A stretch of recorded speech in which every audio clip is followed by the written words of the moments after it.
Boa noite, bem-vindo a mais uma edição do Bancadas Parlamentares. Já sabe, todas as sextas aqui na MBC nos encontramos para debater junto com as bancadas parlamentares que compõem a Assembleia da República.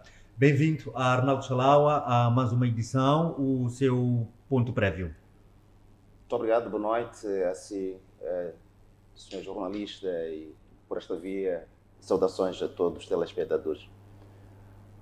Quero, de facto, eleger uma questão prévia que se relaciona com Estados Unidos da América, uma questão fora das portas. De facto, Estados Unidos, através do seu presidente Donald Trump, trouxe uma novidade ao mundo quando cria uma aproximação com o então líder dos rebeldes, no passado, que era considerado como terrorista, da primeira linha, dos 10 até, o mais perigoso, mas estranhamente, aliás, no passado recente, já houve uma promessa que quem o encontrasse poderia efetivamente ter uma grande recompensa. O que vale dizer nesta minha análise de ponto prévio é a admiração e uma situação de que, de facto, não existe o inimigo permanente. Os ventos que sobram no Oriente, no Ocidente, mostram-nos que é possível convivermos, mesmo que seja uma pessoa de difícil acesso ou pessoa vista como sendo pessoa difícil ou terrorista. O que é que pretendo dizer com isto? O Trump trouxe esta novidade, esse refrigério, de uma forma inesperada e até faz o levantamento das sanções que a Síria tinha sido colocada já há bastante tempo. Portanto, não é tão fácil, que era, de facto, uma situação tão penosa para aquele país. E, aliás, há um outro aliado que aparece e diz, olha, em relação à dívida com a FMI e com o Banco Mundial, eu vou, é que a princípio, não é? Que eles vou arcar com as consequências. Significa uma reviravolta, uma demonstração de que, de facto, o mundo tenta se curar, e é bom que a paz volte ao Ocidente, ao Oriente e em todos os continentes, efetivamente. Queremos ter a paz, uma tranquilidade, que é isso que as nações, é isso que os povos almejam, que é para ver o seu país a desenvolver.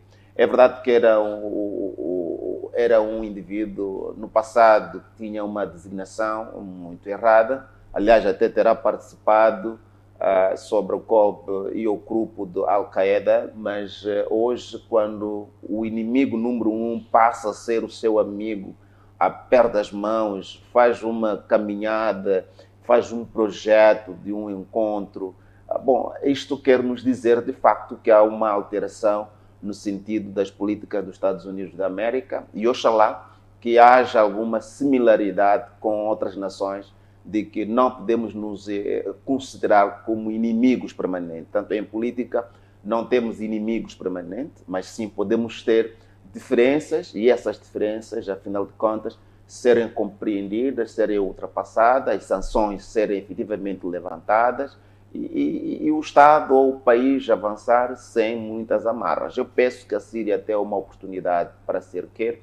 Oxalá, quando haver, uma vez ele é o interino, quando haver momento de eleições, poderá, de facto, ter um Estado normal, diferentemente como passaram um alto sofrimento, que rezo que não se volte a passar aqueles momentos tristes e sombrios. Esta é uma questão prévia que eu faço essa eleição fora das portas. Exatamente. Muito obrigado, Dr. Chalaua, por este ponto prévio. Vamos seguir com o nosso programa.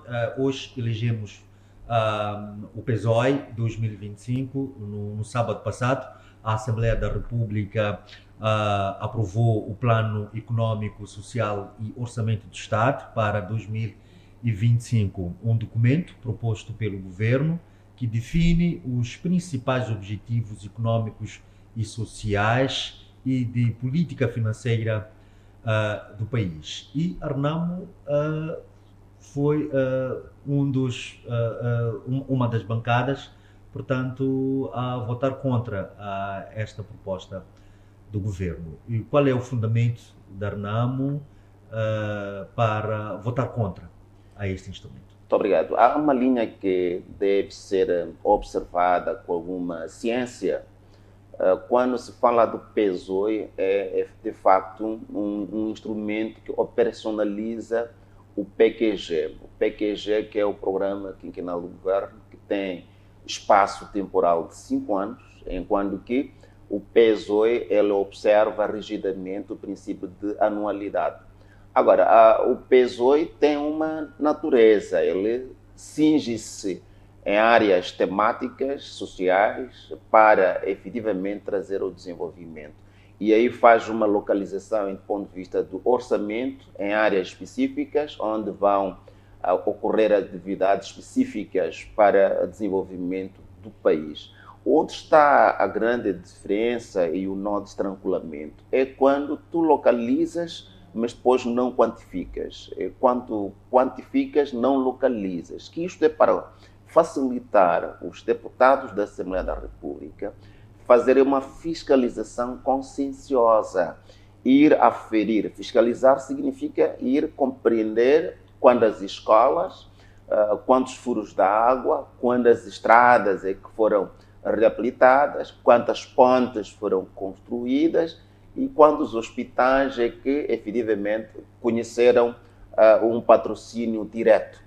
E depois temos a área da agricultura, que é uma chave, efetivamente, porque o nosso instrumento mãe, a nossa Bíblia do país, que se chama Constituição da República, preconiza-te que a agricultura é base do desenvolvimento. Portanto, esse desiderado é bastante para ver na dotação orçamental como é que o Estado, aliás, o governo, canaliza os fundos para esta área, para esse setor que é de vital importância, por ser nomeada, uma área nomeada, como sendo basilar para o desenvolvimento econômico do nosso país. Tanto, e há convenções internacionais que demonstram de forma clara e inequívoca a proibição, em termos percentuais, de dar uma dotação orçamental abaixo do recomendável através daquelas organizações do Fórum. No entanto, Moçambique não tem observado de forma rígida a estas convenções internacionais, colocando a agricultura abaixo, tanto do ponto de vista percentual, do limite recomendável daquelas convenções internacionais. Estranhamente, diga-se de passagem, temos as Forças de Defesa e Segurança, temos o CISE a ter um bolo muito alto do ponto de vista de dotação orçamental, o que de facto vai, de certa forma, dificultar a oposição, ou os partidos, a sociedade civil moçambicana, o próprio Tribunal Administrativo, no momento em que vão fazer a auditoria das contas gerais do Estado. Ou seja, como pode estar a saber, as contas gerais do Estado são analisadas anos a posterior, mas a base que sustenta para a elaboração dos critérios da fiscalidade e também da auditoria são os PESOEs, são esses instrumentos operacionalizadores. No passado nós tínhamos o PES orçamento, hoje é uma fusão, uma mistura do PESOE. Quando se diz PESOE significa PES e orçamento. É aprovado numa única lei, chamada Lei Orçamental, e esta é submetida à Assembleia da República para sua aprovação. Daí, o trabalho dos auditores, sobretudo o TEA, o Tribunal Administrativo, que é auditor-mor das contas gerais do Estado, usa como base o PESOE para, efetivamente, olhar para áreas temáticas da atribuição financeira, se houve observância daquilo que nós chamamos da simplicidade do orçamento, da transparência do orçamento, digamos assim, da neutralidade, da generalidade orçamental e também na elaboração, obedecendo aqueles critérios basilares que são necessários numa conta que é apresentado para depois ser avalizado. E esta foi uma das razões. Não obedeceu à unicidade, não obedeceu o que nós chamamos de transparência, também não obedeceram outros critérios necessários na elaboração deste PESOE, que de facto não quantifica e não localiza. Exato. Dr. Chalawa, a Renamo nunca, na história da democracia do país, aprovou, portanto, um plano econômico social, o Orçamento do Estado, que vai viabilizar as ações do governo este exercício durante o exercício econômico de cada ano. Ah, não seria diferente este ano? Bom, o que há um histórico, eu peço aos telespectadores recuarmos no tempo e fazermos em direito comparado o que acontece em outras paragens, em que quando há uma eleição, o vencedor toma posse e aquele que perdeu vai dar um abraço. Gostaríamos, doravante, que o país que se chama Moçambique também conhecesse essas paragens internacionais de reconhecimento de que eu concorri, perdi as eleições, ele concorreu, ganhou as eleições e vou lhe dar um abraço. Por que não acontece em África, sobretudo em Moçambique, tentando restringir-me no aspecto territorial onde estamos? Exato. Desde 1994, as eleições, elas nunca foram justas, livres e transparentes. Nós tivemos as primeiras eleições em que a Renamo sai com uma larga vantagem. Mesmo assim, tivemos algumas dificuldades. Voltamos às eleições de 1999, em que a Renamo ganha, efetivamente, 6 províncias maioritárias. Quem ganha Nampula, quem ganha Zambésia, quem ganha Sofala. Portanto, estamos a falar de 6 províncias contra 4. E a Frelimo aí havia ganho 4 províncias do Sul e uma de Cabo Delgado, mas no fim, com esta vitória visível e esmagadora da parte da Renamo, não houve a concessão do poder. Parece-nos que em África, e concretamente em Moçambique, há um fundado receio de que se o poder ir para a oposição, a governação não será muito bem boa. E na altura dizia-se, bom, estes ainda acabam de sair na luta dos 16 anos, ainda não aprenderam muito, então vamos nos refrescar, vamos os batotar, passo o termo, que é para eles irem aprendendo como se governa depois das eleições 2000 lá para frente, podemos dar uma oportunidade. Só que esta oportunidade nunca se deu. Vou lembrar ao senhor jornalista que nestas eleições de 99, houve um momento de um encontro entre o presidente saudoso Lharcama e o presidente Joaquim Chissano, na altura, e tiveram uma sentada de portas fechadas, a imprensa esteve em peso nas extremidades, mas ninguém, efetivamente, terá colhido uma única informação em relação ao conteúdo discutido naquela sala entre 2 líderes. Isso significou o quê? Significou que havia um reconhecimento tácito, mas houve efetivamente uma estratégia de que, bom, vocês ainda precisam mais tempo, precisam de ter mais experiência, e isto norteou não reconhecimento. Portanto, a Renamo não reconheceu aquelas eleições e não reconheceu as eleições de 2000, não reconhecemos as outras eleições que decorreram há bem pouco tempo, tentando ser um pouco, tentando resumir, não reconhecemos as eleições. Por quê? Porque o processo de eleições não tem sido credível. Os órgãos eleitorais não têm agido de forma neutra.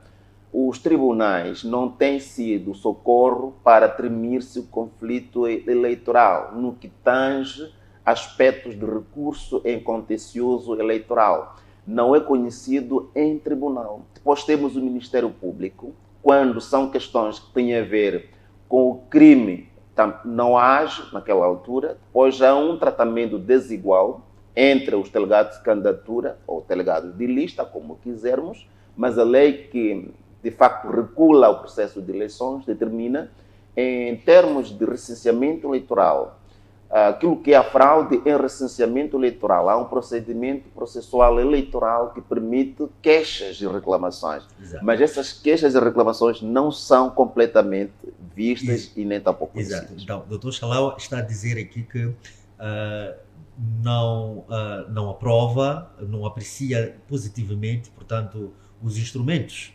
propostos pelo governo, por causa deste historial aqui que acabou aqui de elencar.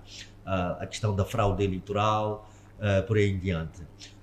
Ok, mas aqui há um aspecto que não faz parte deste debate, mas deixe-me só lhe perguntar, Dr. Chalao.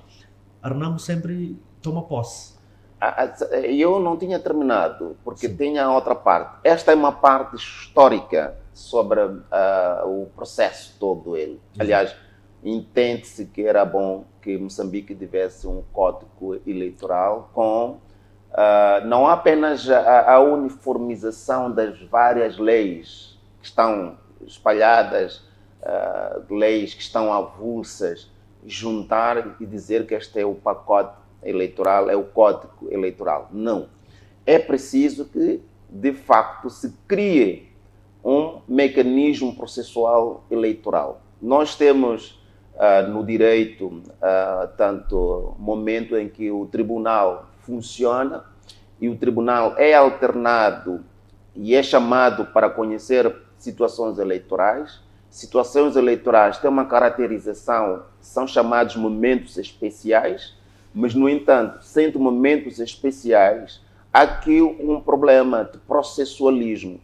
Portanto, quando falamos de processualismo, estamos a dizer caminhos para guiar o processo todo ele, desde o recenseamento, escrutínio. Se, quando intentamos ação, há um procedimento, o direito civil traz caminhos sobre o procedimento, e temos procedimentos do lado civil e temos procedimentos criminais, e esse tipo de processualismo, que são os caminhos que conduzem até a realização, a parte final, não devem estar apenas nos articulados espalhados. Deve ser dito que o artigo A é sobre mecanismos de recurso, por exemplo, e tudo isso estar num roteio código, tanto do processo eleitoral. Nós não temos um código do processo eleitoral.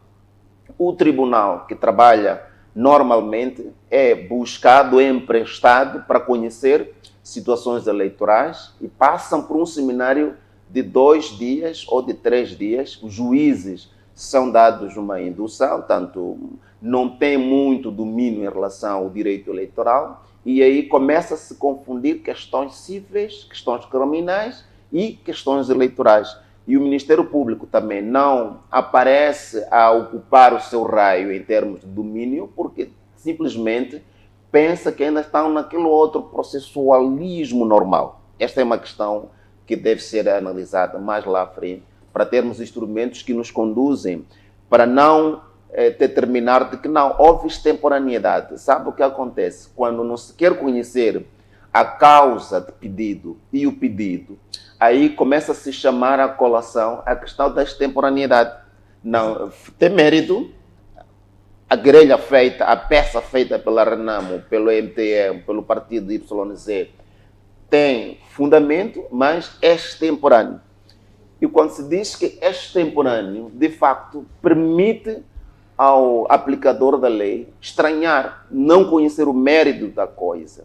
E não só conhecendo o mérito da coisa, desvaloriza por completo aquilo que foi a engenharia feita quanto à contestação e a constatação de um vício em eleições. Portanto, o vício acaba não tendo valor jurídico porque ele é cristalizado através de desconhecimento de princípios e sonegação da verdade com aqueles outros pretextos. Indo à questão que me colocou, que é a razão da reprovação do PSOE, alegando questões históricas do passado, não só o próprio projeto em si, que é o PSOE, que é o instrumento que é apresentado pelo governo na Assembleia da República, tem critérios da elaboração, na sua elaboração. E depois temos outros aspectos que têm a ver com a corrupção, que é também um problema que, quando não está a haver uma localização, significa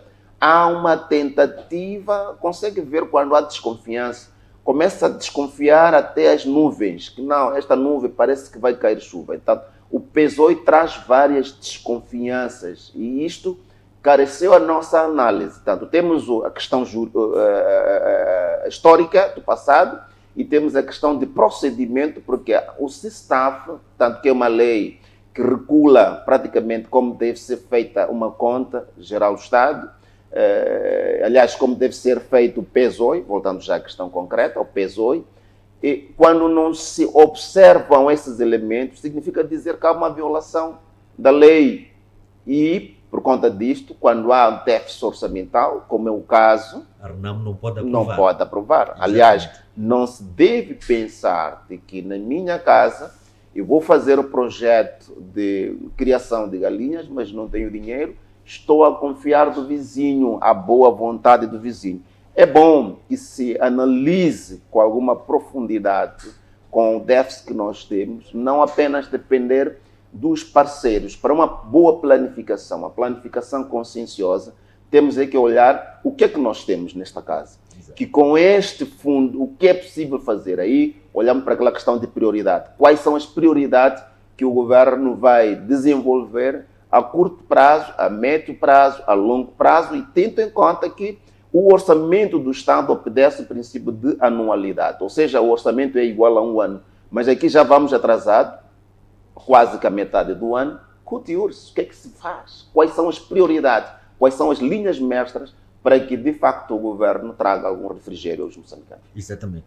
Muito obrigado, Dr. Chalaua, por esta explicação exaustiva dos procedimentos para, portanto, a aprovação desse instrumento, que é tão importante, portanto, para a orientação ou implementação das ações do governo. Já contamos em estudos com Romário Alves, representante da bancada parlamentar da Frelimo. Romário Alves, bem-vindo. A primeira pergunta que lhe faço é: o governo prevê aplicar menos de 20% do total das despesas do orçamento do Estado em 2025 em investimento público, o equivalente a 6,4% do produto interno bruto, ou seja, as despesas de investimento estão estimadas em 98,7 milhões de meticais, representando 19,3% do total da despesa pública projetada para este ano. O Estado moçambicano, quando o governo, aliás, não o Estado, o governo reduz, portanto, o investimento público, qual é a ilação que nós podemos tirar disto? Porque nós, como um país, precisamos de hospitais com qualidade, escolas de qualidade, vias de acesso de qualidade. Entretanto, este orçamento do Estado, portanto, prevê uma redução no investimento público. Como é que olha para isto? Bem, muito obrigado. Em primeiro lugar, quero saudar aos nossos espectadores e ao colega do painel, doutora Chalaua.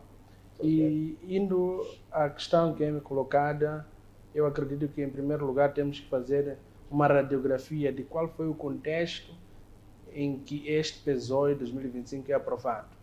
Temos que ter em conta de que é um novo ciclo de governação, que está sendo liderado pelo camarada presidente Daniel Francisco Chapo, e, portanto, adveio de um momento atípico no nosso país, em que tivemos manifestações e o mosaico, não só econômico, para o Estado, mas também para o privado, sentiu muito pelas manifestações. Temos várias instituições do Estado que foram destruídas, queimadas, mas também ao nível, portanto, do setor privado também encontra-se, portanto, nesta situação.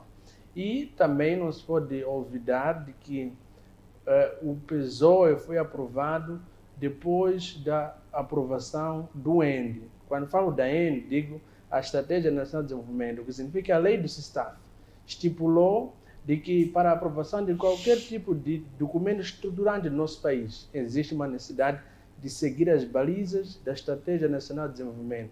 E, portanto, a Estratégia Nacional de Desenvolvimento 2025-2044 traz aquilo que é a visão crescente como Moçambique, que nós, em 2024, 2044, queremos estar, portanto, numa sociedade de classe média e, portanto, este PSOE traz este início, portanto, desta vontade do governo, mas também do próprio Estado moçambicano. E, se for a verificar, é preciso que a gente olhe não só para os números, mas porque, numa primeira fase, é preciso que a gente estabilize a economia, é preciso que o governo trabalhe para estabilizar a economia.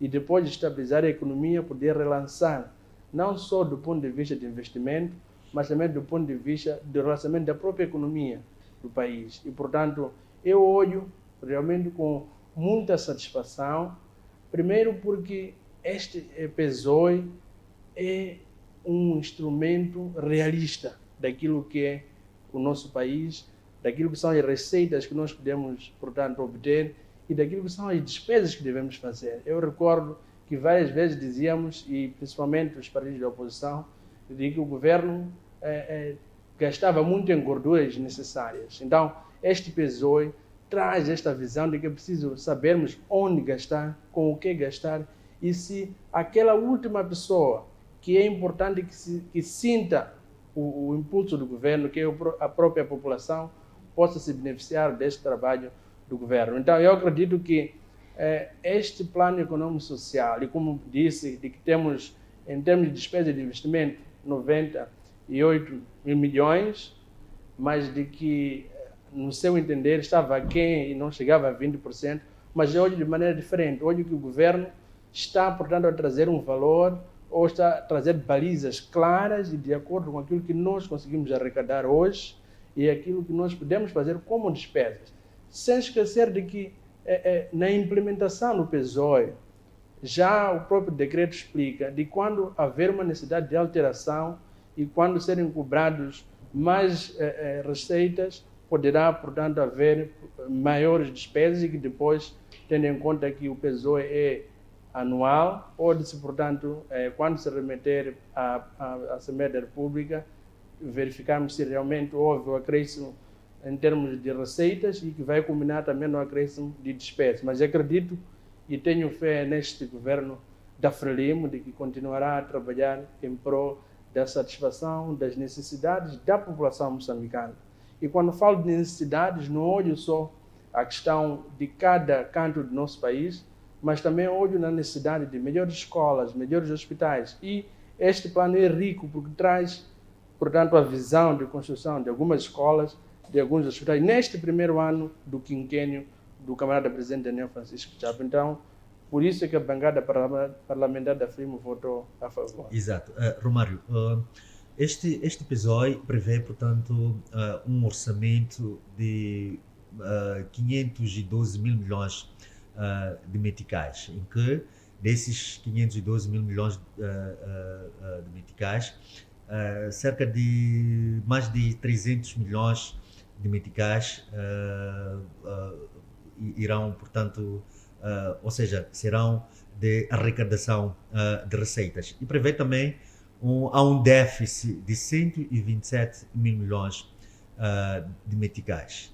Este déficit, como é que acha que o governo vai buscar, portanto, para colmatar este déficit orçamental? Bem, é uma boa pergunta e a bancada parlamentar da Frelimo tem uma visão clara de que não só temos aqui, portanto, uma previsão de receitas muito, portanto, boas como Estado, como país, e nas diversas áreas que vão ser, portanto, arrecadadas essas receitas, mas também a questão do déficit, é preciso perceber de que, do ponto de vista da lei do SISTAF, é necessário que se coloque o déficit, mas nós sabemos que isso é feito através daquelas parcerias com os privados, mas também com aqueles que apoiam o orçamento do Estado e também, para além de apoiar o orçamento, acabam apoiando nas diversas áreas específicas, como, por exemplo, a questão da saúde. Nós sabemos que na saúde existem vários programas que vão em encontro diretamente daquele setor de saúde e vão, acima de tudo, para aquela população que mais necessita no nosso país. E, portanto, é esse déficit que vai ser, portanto, colmatado com esses programas que são feitos nos diversos setores. E Portanto, quando nós, como bancada parlamentar da Frelimo, verificamos isso, entendemos, primeiramente, de que o governo precisa sempre de ter uma necessária visão de crescimento. E por isso que esse déficit vai fazer com que os diversos setores que nós temos a nível do governo possam trabalhar para, acima de tudo, comatar esse déficit orçamental, que realmente é muito, mas que nós temos confiança de que o governo da Frelimo vai, portanto, conseguir ultrapassar e cumprir na íntegra aquilo que está previsto no plano econômico e social. E, acima de tudo, é preciso que a gente tome em consideração de que a função do governo é satisfazer as necessidades da coletividade. Neste caso, o nosso povo, neste ano de 2025, vai, portanto, sentir esta visão governativa da melhor maneira possível. E estão exemplos como a questão da redução das taxas de portagem e várias outras que estão, portanto, a alegrar o cidadão e a diminuir o encargo no bolso da nossa população. Exato. Dr. Chalawa, uma das funções do Estado é garantir o bem-estar dos cidadãos. Neste Orçamento do Estado, prevê-se, portanto, um investimento público menos de 20%. Num ano em que o governo prevê arrecadar só de receitas cerca de 300 mil milhões de meticais, faz sentido, portanto, termos cerca de 98,7 mil milhões de meticais no investimento público. Bom, para começar, é necessário que se compreenda que as despesas devem ser igual ao próprio orçamento. Quer dizer, não pode ter um orçamento e depois ter as despesas que não haja cobertura, ou vice-versa. A confiança da situação econômica posterior da arrecadação de receita, de várias fontes de contribuição e incremento para o orçamento, a boa vontade dos parceiros, não se deve confiar muito, porque há uma volatilidade do ponto de vista do próprio dólar, do próprio metical. Há questões que não podem ser chamadas aqui, mas que num orçamento tem que prever como mecanismo de reforço em casos de haver algumas falhas no mercado. E governar, como dizia, é arte, tem que jogar com esses elementos todos, que é para, efetivamente, termos um país estável do ponto de vista econômico. Porque se escasseiam os produtos no mercado, aí a procura pode, de facto, não ser coberta, porque o governo tem que permitir que haja fluidez, a circulação de moeda nos bolsos dos cidadãos moçambicanos. Isto é possível? Sim, é possível. Quais são os mecanismos que o governo tem que garantir? Só vou lhe refrescar, na Zambésia houve um senhor que dizia que, o mandato X, eu estou mal, nem bicicleta consigo, mas houve um mandato aí que consegui umas bicicletas, até tive motorizada. O que é que estamos a falar aqui quando se diz satisfação das necessidades coletivas? Este é o fio último do Estado, quando se diz o Estado na generalidade. E o Estado, no sentido mais lato, é aquelas personalidades que ali estão em defesa do Estado, são os órgãos de soberania, o Estado. Este é o grupo mais restrito. Mas temos o Estado, que é a coletividade. Essa precisa, efetivamente, através do governo, ter os seus problemas resolvidos. Desde a água, vias de acesso, a energia, a circulação de pessoas e bens tem que estar garantido. O comércio, a fluidez, temos que criar condições a curto prazo, efetivamente, já que para o fim do ano não nos resta muita coisa. Daí, eu queria pedir ao meu colega para ser razoável quando vende determinadas narrativas de que agora sim avançamos. É preciso lançar algum benefício à dúvida em relação não só a questões sobrevenientes, mas também a questões que têm a ver com a própria receita, porque se até conseguirmos perceber que não, houve uma arrecadação de receita fora do que havia na expectativa, então o bolo que nós temos vamos cobrir aquelas despesas. aí faz o redimensionamento do orçamento ou das despesas. Mas há um momento em que o governo não deve avançar sem que venha a Assembleia da República para receber autorização para determinado fundo. Há um valor global que, para a sua execução, vai precisar de um orçamento ratificativo. Mas isto poderá, efetivamente, não apenas depender da mão estendida. Eu estava, no passado meses atrás, ouvir o discurso do chefe de Estado, de facto, a dizer que não, nós não podemos continuar com um Estado de mãos estendidas. A tal independência econômica. Exatamente.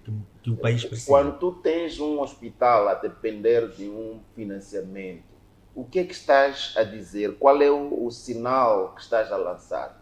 Quando tens uma agricultura a depender de um financiamento de uma determinada organização internacional, e se esta falhar, como foi o caso do Trump, quando entra logo, a primeira coisa foi suspensão disso, que retiramos isto, retiramos aquilo. Aliás, até Moçambique, por falha, já havia uma encomenda que não era para Moçambique, mas era para faixa de Gaza, e vem para Moçambique, olhando-se a província de Gaza como faixa de Gaza. Mas uma humilhação, sabe? Quando você é pobre, você ainda não tem os pés no chão. Nós não podemos depender, a nossa luta, nós os jovens, a nova geração, diferentemente com a geração anterior, temos que fazer uma reviravolta, mas para fazer essa reviravolta, aspectos fundamentais a combater: a corrupção. O Traoré está a mostrar alguma coisa, espero ter pronunciado bem o nome. É um país pequeno, conhecermos alguma penúria, mas num tempo relativamente curto, conseguiu dar sinais. E se há uma vontade em Moçambique, aí chama a questão da vontade política, de alterar o panorama anterior e trazer uma nova filosofia. Tem mais um minuto, doutor Xalava, mais um minuto para terminar. Mudar a nova postura significava também corroer com os mais velhos. Porque há uma situação ali de uma fonte que enriquece-se muitas pessoas. Há coragem, é essa coragem que nós precisamos para dizer, meu caro amigo, colega, se a Frelimo quiser governar bem, então tem que combater a corrupção. Feito isto, podemos ter alguns sinais, mas contrário a isso, a mesma estrada vai ser financiada em todos os quinquênios, mas a estrada continuará assim. Então este é o grande dilema. Mas talvez só antes, Romário, um minuto mesmo. Eu queria dizer de que fiquei satisfeito com a visão do meu colega, de que é preciso fazermos diferente para obtermos resultados diferentes. Esse é o slogan do Camada Presidente. Doutor Xalava, terminar. Mas a questão essencial é que, veja que o doutor Xalava trouxe uma visão de que é preciso, sempre que o governo quiser alterar as previsões que estão no PSOE 2025, devem trazer a Assembleia da República. E o doutor Xalava dizia, o meu colega não pode dar uma confiança total, mas veja que nós temos uma primeira-ministra, temos um presidente que são juristas, assim como nós. E a primeira-ministra que, portanto, lidera o executivo para além do presidente, é juíza de profissão, o que significa que os qualificadores são claros e nós temos a máxima certeza de que sempre vão primar pelo rigor da lei e, portanto, é preciso que a gente continue a confiar neste governo. Mas eu também queria abordar de que, veja que o PSOE traz uma visão de crescimento de 2%. Alguns podem pensar que, em termos matemáticos, esse 2% é pouco, mas é muito. Mas, como disse o meu colega Xalava, o que a bancada parlamentar da Frelimo fez ao aprovar é dar esse voto de confiança, que precisamos de ter melhores estados para a nossa população, ter água de qualidade. E eu sempre digo que a questão da água e energia não pode ser só vista de um prisma de, por exemplo, ter uma luz a funcionar numa certa aldeia. Não. Luz de qualidade, água de qualidade, a sair a todo momento. É isso que nós temos como visão de que este governo da Frelimo vai fazer nesse primeiro ano do quinquênio, mas também de que é preciso continuar a combater a corrupção e eu quero fazer, portanto, essa deixa, um convite à bancada do meu amigo e sempre que tiverem algum tipo de visão no âmbito da corrupção, que denunciem, que aproximem as entidades, portanto, que estão na liderança do combate à corrupção, nesse caso a Poder-Geral da República, e, portanto, ajudem ao governo a identificar esses que, por serem prevaricadores, estão, portanto, a coartar o direito daqueles cidadãos de, portanto, viver de uma forma tranquila e, acima de tudo, de uma forma em que consigam dar melhores condições de vida àqueles que os dependem. E para terminar... Mas eu quero agradecer mesmo. Mas antes depois do intervalo, Dr. Chalaua poderá, portanto, intervir ou responder. Mas era uma questão mesmo bem ligada, mas pronto. Sim, mas vamos ao intervalo, depois voltamos com isso. Sim, vamos a um curtíssimo intervalo, voltamos dentro de instantes com os nossos convidados aqui no Bancadas Parlamentares.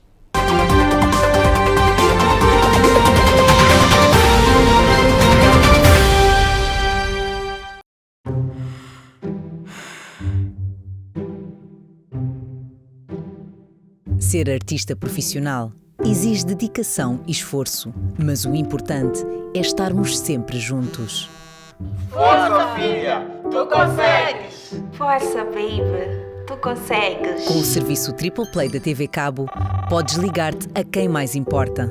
Força, filho! Tu consegues! Por internet, com uma velocidade mega rápida.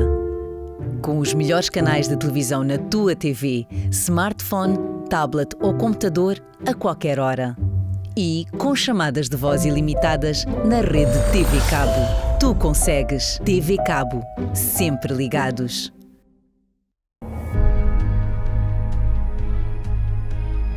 Transportadores semi-coletivos de passageiros. Para 2025, os comerciantes informaram. Aqui na Avenida Eduardo Mondlane, a situação se encontra mais tensa. Nossa equipe de profissionais dedicados trabalha incansavelmente para levar até você conteúdos preciosos, relevantes e atuais. Somos mais que uma televisão. Somos uma ponte entre você e o mundo, conectando histórias, promovendo conhecimento e inspirando mudanças. Para nós, a informação é primordial.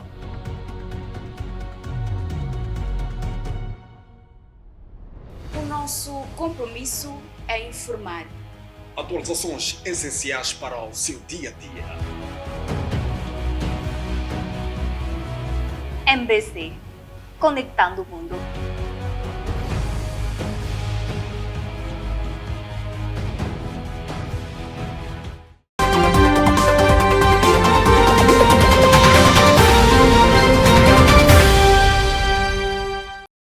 Mais uma vez, boa noite.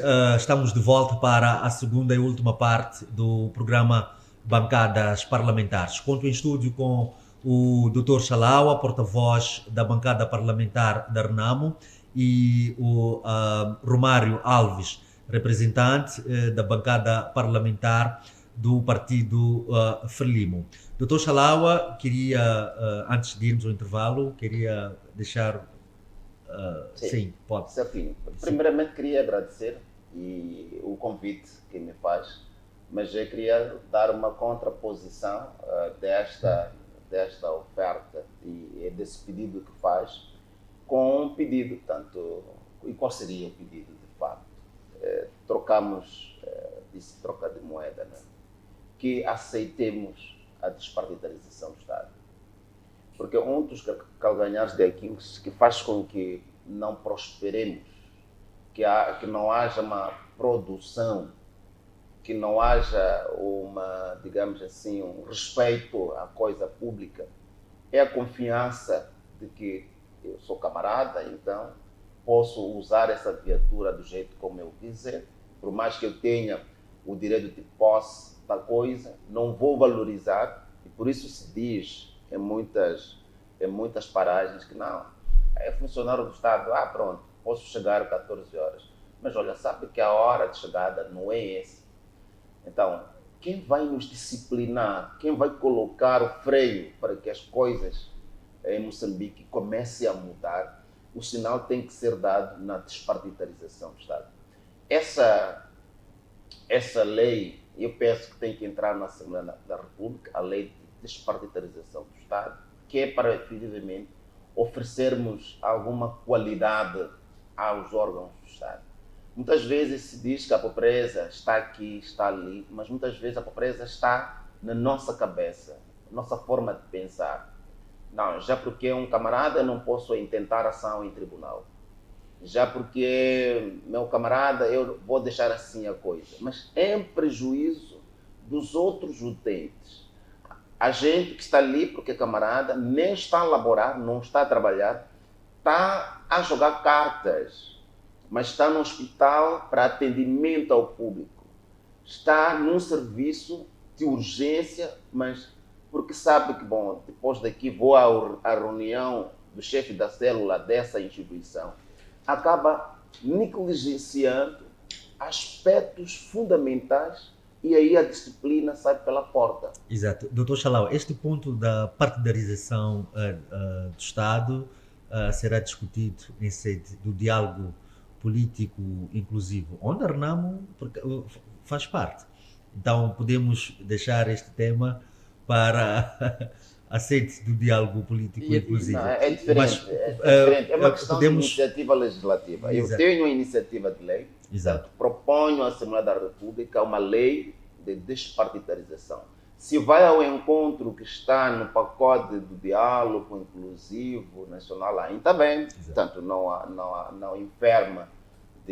Ao contrário, essa tempestividade nossa de pedir, através desta lei, essa propositura, a despartidarização não pode apenas aparecer com vontade. Ok, já despartidarizamos. Tem que vir algo escrito, articulado, a linhas, números. É isso que é um aspecto legal dentro de um ordenamento jurídico moçambicano. Mas só em 30 segundos. Só. Sim, em 30 segundos mesmo, temos que passar para o outro tema. Sim. Num dos programas que o Dr. Challau não esteve, eu fiz uma citação de que nós estivemos em sede de comissão, porque estamos na mesma comissão, e discutimos, portanto, a questão de despartidização do Estado, que trabalha com base na democracia. E veja um exemplo.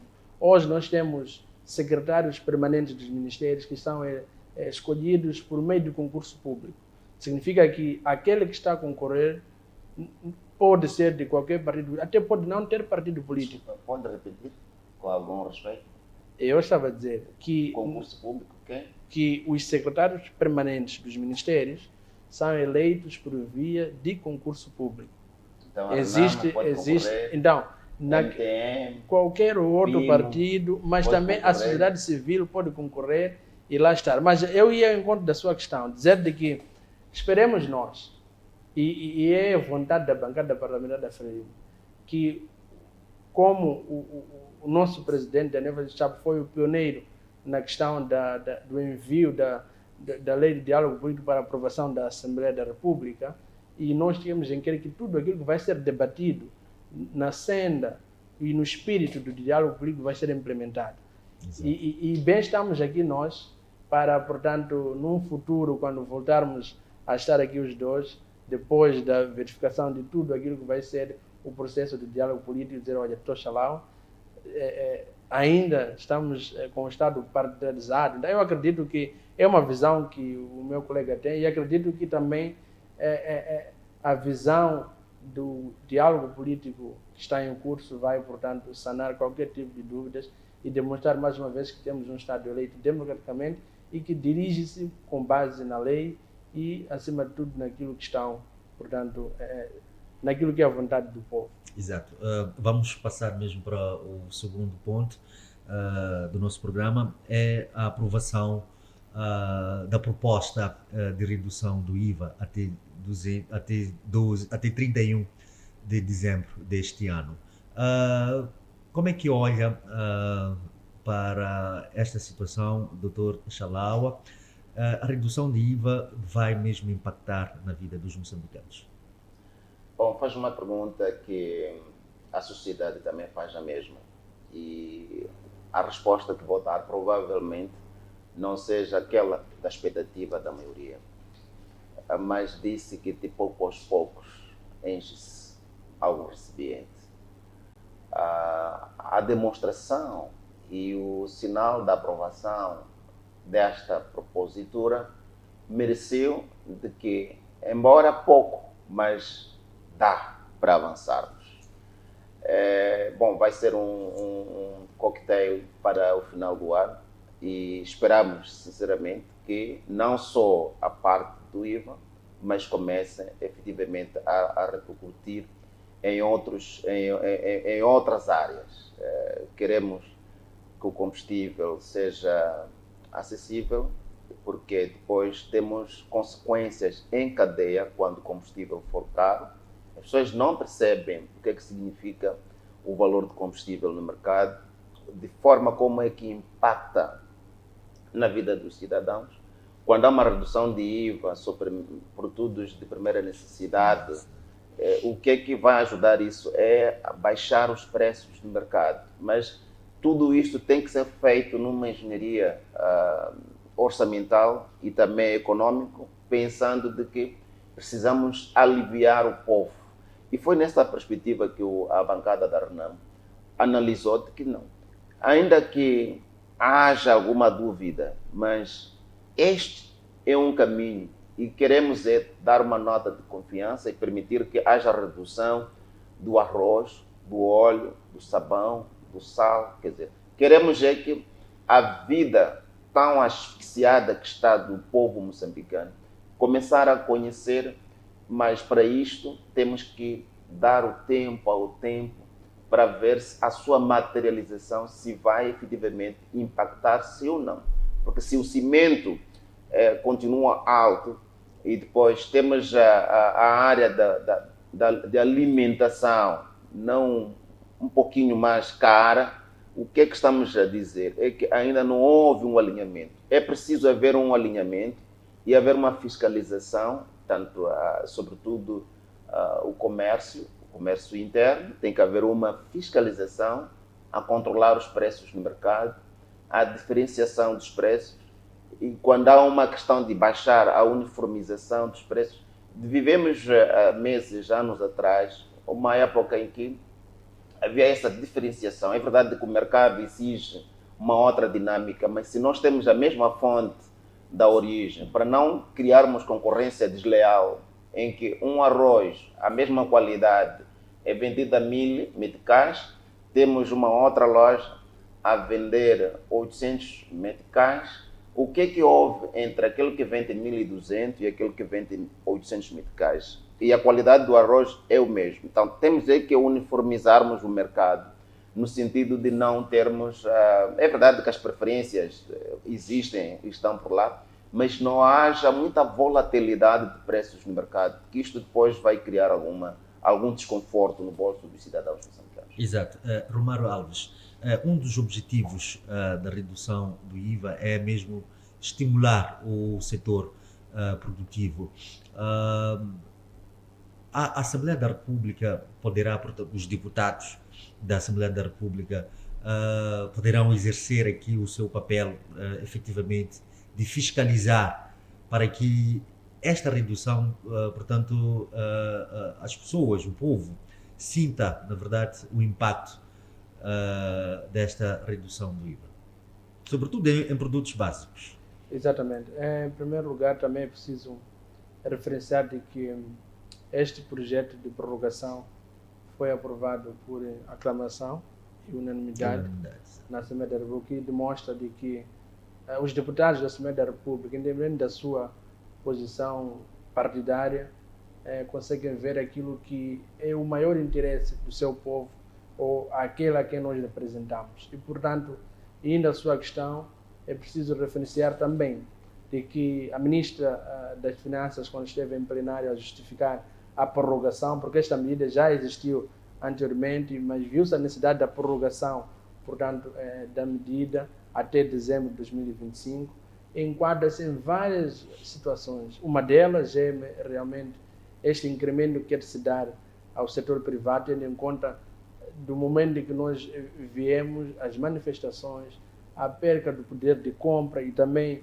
não só da população, mas também dos privados que precisam comprar aquela matéria-prima para vir revender ao cidadão moçambicano. Então, notou-se isso, mas também no interesse, acima de tudo, de satisfazer as necessidades da nossa população, porque nós sabemos que o povo precisa de continuar a ter condições de comprar um saco de arroz, comprar óleo, comprar açúcar, porque são bens de primeira necessidade. E a visão do governo foi mesmo essa, de que é necessário que o nosso povo continue com condições básicas de vida e que, acima de tudo, isto que ocorreu não seja motivo de incremento dos preços, mas sim de baixar os preços. E, portanto, nós, como deputados da Assembleia, temos esta missão, e esta missão não decorre de cores partidárias, decorre da nossa função constitucional de representantes do povo. Onde estivermos, como deputados, fazemos a fiscalização e, se, portanto, encontramos alguma discrepância, comunicar às autoridades que velam por esta área para, portanto, multar e também dar uma educação econômica àquele vendedor ou àquele que está a se beneficiar da isenção nesses produtos como sabão, açúcar, óleo e que impactam na vida da nossa população. Então, por isso, foi aprovado por aclamação, porque os deputados perceberam que a visão de governação do camarada presidente Daniel Francisco Chapo era mesmo de continuar a demonstrar ao povo de que o governo é do povo e o governo pensa no povo. Exatamente. Dr. Chalawa, já estamos mesmo em cima da hora. Mesmo para terminar, e também coloca aí as considerações finais. A Assembleia da República, ao aprovar pela prorrogação da redução do IVA, os deputados da Assembleia da República, esta pergunta eu não fiz ao deputado Chalawa, falta esta componente, a sociedade sempre clama por isto, que os deputados da Assembleia da República não têm feito o seu papel de fiscalizar, portanto, as ações do governo e até as próprias leis que a Assembleia da República aprova. Bom, é um exercício, né? Temos apenas 30 anos, as outras democracias já estão há 100 e tal anos. Oxalá que os nossos netos, bisnetos, melhorem esse quadro para que, de facto, a nossa forma de fiscalizar seja exaustiva. Pois já há uma outra questão que é colocada, a fonte que sustenta o deputado fiscalizador, que vem efetivamente do fiscalizado, esse paradigma terá que perdurar até quanto tempo? Quem coloca as balizas, como se estivesse a dizer, o próprio polícia que está a policiar, é ele mesmo que depois colabora com aquele que está na posição contrária, diz, olha, eu vou entrar assim, depois tu entras assim. Ou ele pode criar desequilíbrio, do ponto de vista de não se conseguir detectar as realidades no terreno.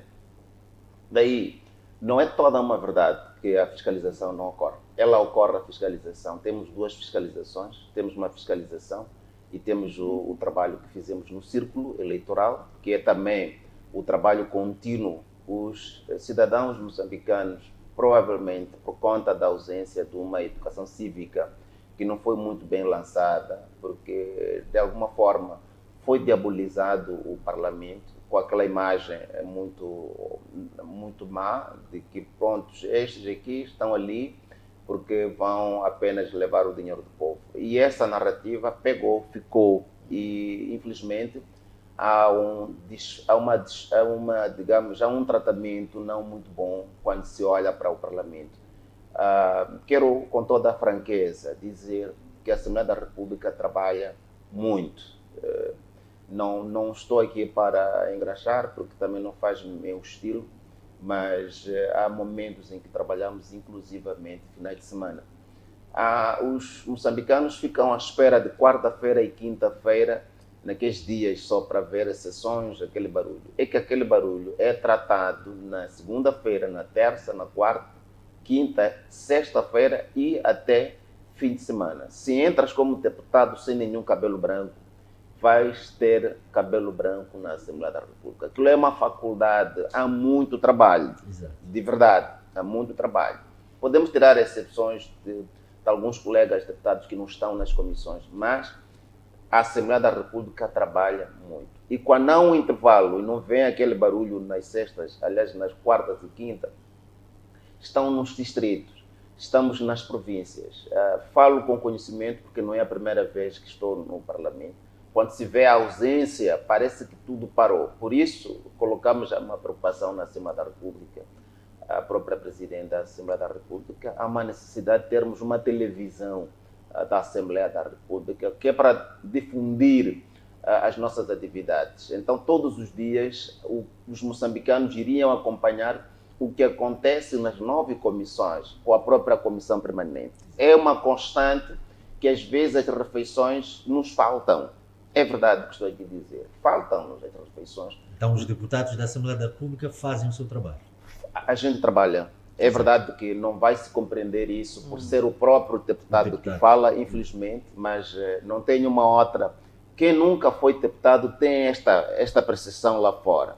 Mas os novos deputados que entraram, que perguntem a outra bancada nova, já agora dizem, nós não sabíamos que a situação era exatamente essa. Agora, os jornalistas, nossos amigos, que de facto têm um papel, e chamamos-vos de quarto poder, embora não um poder legislativo, não contribuem também. Permitam que eu vos acuse um pouco. Não contribuem para esse esclarecimento de que a Assembleia da República é... Às vezes, viaturas. Não, ele tem um carro, quero dizer, com toda franqueza. Não há nada gratuito na Assembleia da República. A viatura, o deputado paga. Não há nada que se... Porque em casa... Aliena. Desculpa? É por alienação. Não, pagamos mensalmente. Nós mensalmente somos descontados pelaquela viatura que eu devo chegar em Lalaua. O círculo eleitoral do deputado é o país, na sua globalidade. Temos que andar esse país. Agora, com motorizada, a bicicleta era impossível. Tínhamos que ter uma viatura. Só que essa viatura não é oferta do governo que dá ou do Estado que dá ao deputado, não. Em cada mês do nosso orçamento, faz-se a liquidação. Se terminares o mandato sem liquidar a conta da viatura, é tirado de um lado e encaixam, quer dizer, não há. Mas estas informações não saem, as pessoas não sabem. E temos uma má fama de que sim, são os 10 afastados, mas não é bem assim. Há muito trabalho. Obrigado, Dr. Chalaua. Considerações finais mesmo? Para terminar, quero sinceramente dizer o seguinte. Há um espaço novo. É um novo mandato. Queremos que, ao nível dos distritos, povoações, onde os deputados chegarem, facilitem os nossos trabalhos, porque, na verdade, queremos perceber as preocupações e aquele que está a governar, que abra as portas, falarmos com os administradores e informarem-nos bem o que está a acontecer, problemas que têm a ver das cadeias, superlotação. Vamos fiscalizar a pente fino e temos feito isso. Só falta trazer, vamos propor isso em sede própria, o trabalho da fiscalização ser exposto na Assembleia da República. Só não vamos ter um espaço suficiente, mas vamos tentar negociar para trazermos, em termos de feedback, o que fiscalizamos, o que vimos e qual foi a resposta e solução, efetivamente. Muito obrigado. Exatamente. Romário, considerações finais, mas antes deixe-me perguntar, deste trabalho de fiscalização, o que a bancada parlamentar da Frelimo já constatou que não está a acontecer e devia acontecer?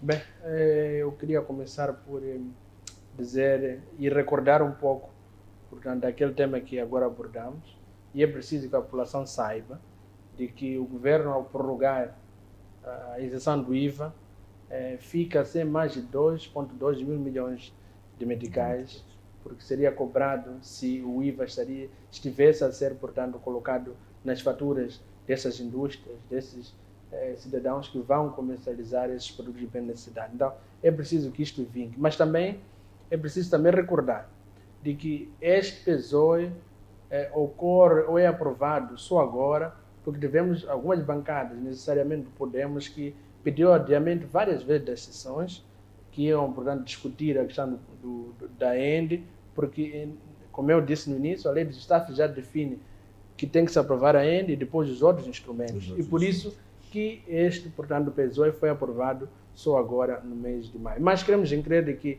ainda tem tempo suficiente para o governo trabalhar e, acima de trazer, portanto, aquilo que é esperado pela população, que é a sua satisfação das suas necessidades. E, portanto, indo ao encontro, é preciso referenciar de que o trabalho de fiscalização, e eu fiquei realmente satisfeito com aquilo que o meu colega disse, ele demonstrou de que, e fez um apelo no sentido de que os governantes, o povo, tem que estar próximo do deputado quando for fiscalizar, porque o deputado está para não só fiscalizar, mas para buscar aquilo que são as dificuldades, aquilo que apoquenta o cidadão, seja na aldeia, seja na povoação, seja numa localidade, num distrito e até a nível de uma província, mas levar aquelas preocupações e nós, como representantes do povo, trazermos à casa do povo e discutir.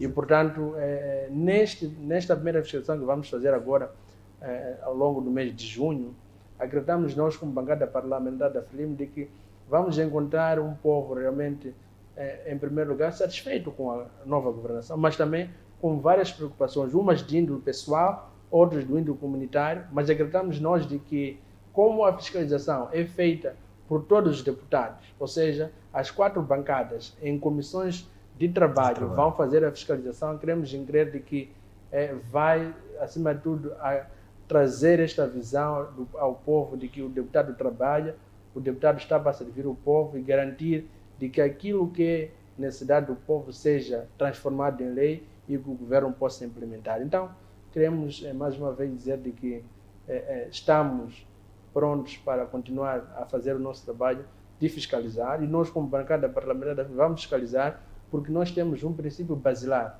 que é o princípio da separação de poderes, do poder legislativo e do poder executivo e, portanto, nós vamos continuar a fazer o nosso trabalho, acima de tudo tendo em conta aquele check and balance que a própria lei já traz, de que os poderes, além de serem separados, mas sempre se comungam. E por isso é que ainda esta semana aprovamos a Conta Geral do Estado do ano 2023, porque o Tribunal Administrativo mandou o seu parecer e a Assembleia adequou e aprovou. Mas, acima de tudo, queremos mais uma vez deixar ficar de que o deputado da Assembleia da República, o membro da Assembleia Provincial, o membro da Assembleia Municipal está em representação do povo e o que norteia a sua atividade é a visão de melhor, portanto, satisfação das necessidades do povo. Exatamente. Muito obrigado. E em considerações finais, sim. Se me deixar... Mesmo 30 segundos. 30 segundos, eu queria trazer uma visão e saudar, portanto, ao camarada presidente Daniel Francisco Chapo, mas também camarada Margarida de Mjita Lapa, porque os dois vêm estando a trabalhar muito.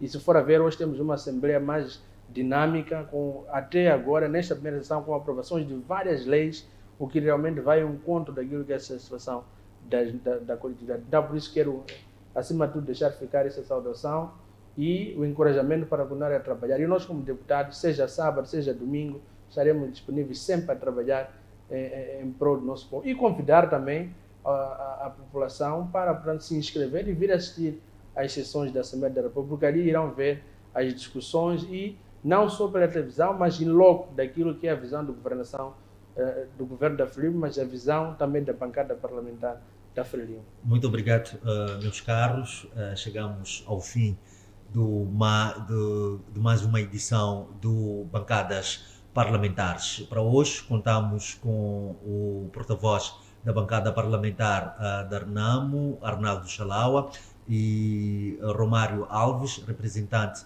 da bancada parlamentar da FRELIMO. Na primeira parte deste programa, analisamos o plano econômico, social e orçamento do Estado e também na segunda parte analisamos, portanto, a redução do IVA ou a prorrogação do IVA até 31 de dezembro deste ano. E assim nós nos despedimos com promessas de cá voltarmos na próxima oportunidade.